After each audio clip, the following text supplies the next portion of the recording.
Hey guys, welcome back to the channel and happy new year. This is my first video in 2025 and it's super exciting sharing this video with you guys because 2024 was an amazing year for myself, for people in my community. Lots of job offers in 2024. We've had loads of skilled worker visas in 2024. Lots of people have been able to get to that financial level they've always wanted by harnessing the different opportunities available in the UK. So 2024 was amazing and 2025 is starting, and this is me saying thank you to everyone who have been supporting this channel since we started this journey in September 2021. You guys have been staying consistent on the channel. You guys have really been supportive and I really do appreciate you guys. So this is me publicly appreciating you guys, thanking you for all you've done or all you did in the last 3 years since this channel has been created. And 2025 is starting today, and we've got lots of things planned for the year, most especially around, not just sharing immigration updates, also making sure that valuable information is shared around, making sure our finances is being taken care of, ensuring that, we talk a whole lot about money and how one can become, get some financial strength in the UK living as an immigrant. So those are some of the things that we're going to be diverting into in 2025, and I hope you guys will follow along. Now, in this particular video, I'm just going to be talking about, some of the things that I learned from 2024, not just from my own personal life, also from, hundreds of individuals I spoke with throughout the course of the year, how some of the things they did either affected their life negatively or positively living as an immigrant in the United Kingdom. And that's what I'm going to share with you in this video. So many lessons I learned in 2024 and how you can leverage on some of those lessons and make your 2025 better. So if you're coming across this channel for the first time, do well to hit on the subscribe button. And my returning subscribers, thank you guys for being there. I really do appreciate you guys. So without further ado, let's get right into the video. One of the lessons I learned in 2024 is that collaboration is key. Now, trust me, guys, many of the opportunities I got in 2024 was as a result of the fact that I collaborated with people. And, a win is a win, regardless of whether, it has the input of individuals. And trust me, collaboration has been a major source of, many of the amazing things I've been able to achieve in this country. So it's really important to actually collaborate, have conversation with people with like minds, and let them show you or point you in the right direction towards achieving those things that you've always wanted to achieve. One of my major goals in 2024 was to have to leverage on certain global opportunities, which I had no idea on how to go about it. I've always been a book person, went to uni, got into first class, I've always been like an academic person, and trying to expose myself to global opportunities seems like impossible task for me at the time I made it go in 2024. And just through collaboration, speaking with one or two, three individuals, I met on LinkedIn, and the opportunity came. I was able to sign a deal with a particular, financial institution in Singapore, and so many other interesting, global opportunities that came in 2024. So collaboration is key. Try to link up with people, have conversation with people who are where you want to be, and that's just really the way to go about things. So collaboration is really, really key for 2025 in order for you to be able to leverage on so much opportunities that you can get.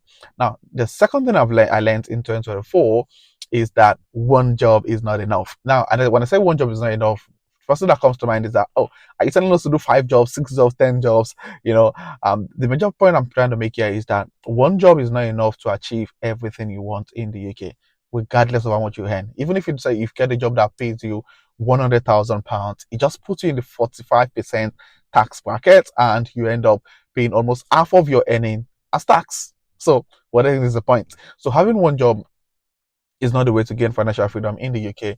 You might need to leverage on certain other opportunities, global opportunities that will help you build your financial strength as an immigrant living and working in the United Kingdom. Now, the cool thing is, if you're single, you can actually own a business even if you're on the skilled worker visa. And, the only clause is that you shouldn't work more than 20 hours on the business, basically. And if you've got a family, it even makes it more interesting. It means that you have a partner that is on a dependent visa that has no restrictions. So yeah, 2025 should be a year for you to start strategically thinking on what you want to do or how you can actually build multiple streams of income. Really, really, really important. Now, the third thing I learned in 2024 is that insurance is important. Now, for those who don't know, so many of the things that we get to do or own in the UK requires certain level of insurance, and if you're trying to buy a car, you need to have your car insured. If you're trying to buy a house, you need to have your building insurance done. And I mean, I have about 3 or 4 different, debit alerts on insurance alone. And it's one of the good best decisions I made.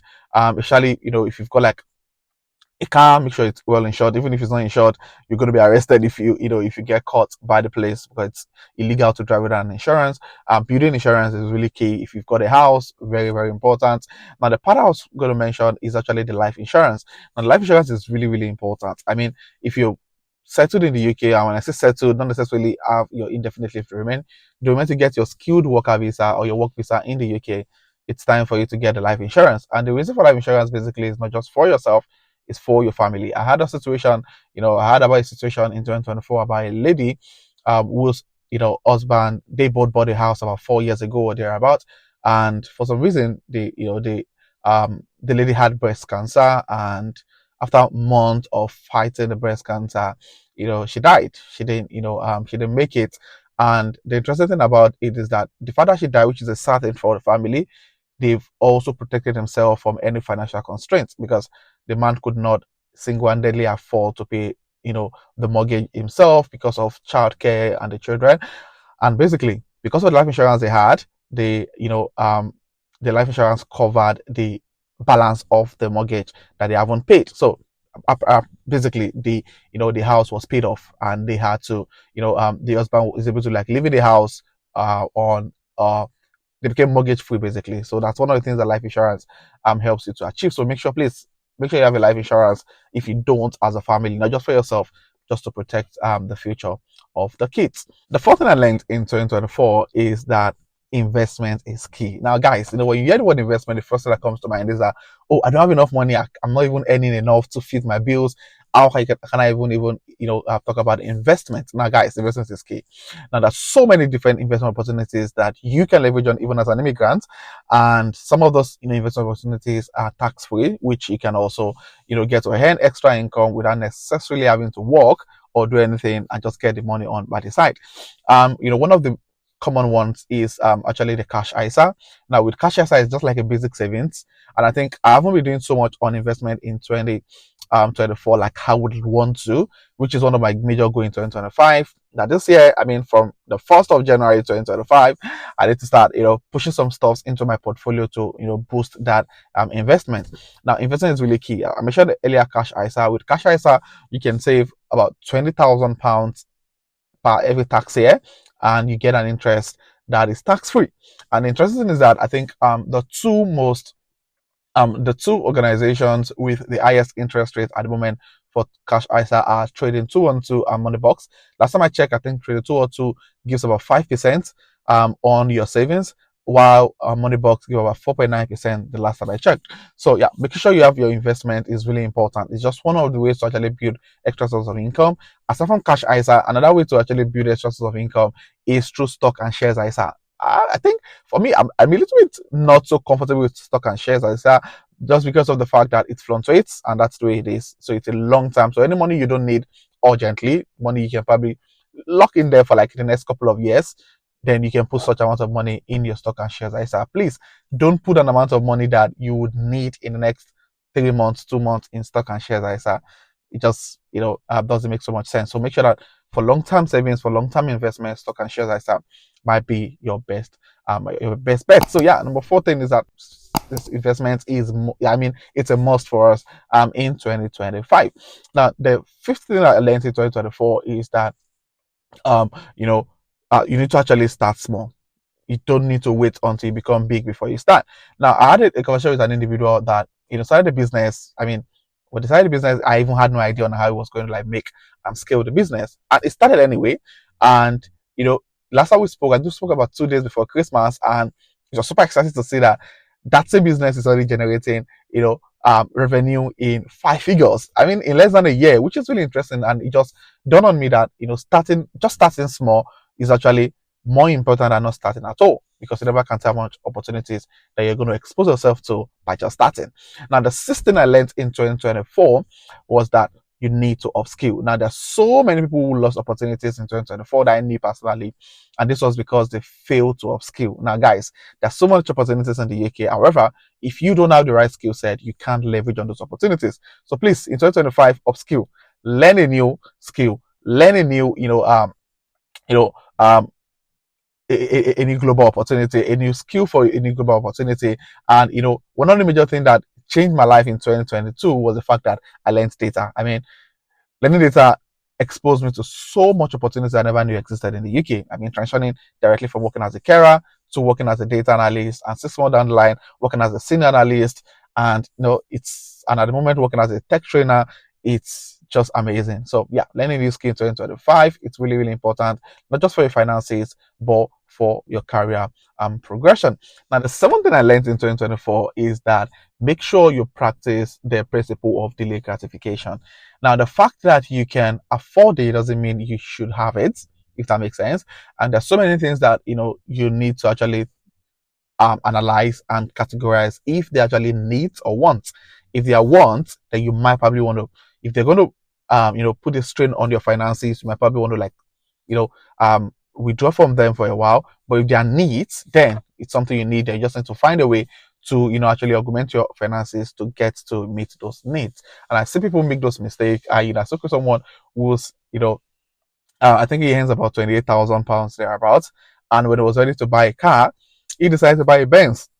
And when we had the conversation, I think his monthly outgoing on the car is about £480. I'm like, how much is the salary that just on car alone you already have £480 outgoing on a car?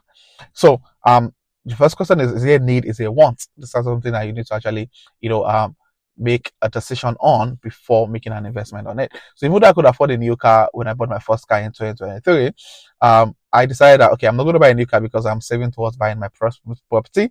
So I decided to buy an old car. I mean, I bought the car for like 4,500, so I paid outrightly, and the car saved me for about 18 months. I mean, I still have the car even till date. And when I was ready to buy a new car when my baby came, I could easily afford it without breaking the bank or being stressed. So learning or applying the principle of delayed gratification is really key for you to gain financial freedom, living and working as an immigrant in the UK. So yeah, I just find it's better for us to have this conversation as the first video for the year 2025, and I hope you find some value from the video. If you do, please click on the like button. If you have any questions, please state those questions in the comment section. And if you're coming across my channel for the very first time, please do also use the subscribe button to join the amazing great family.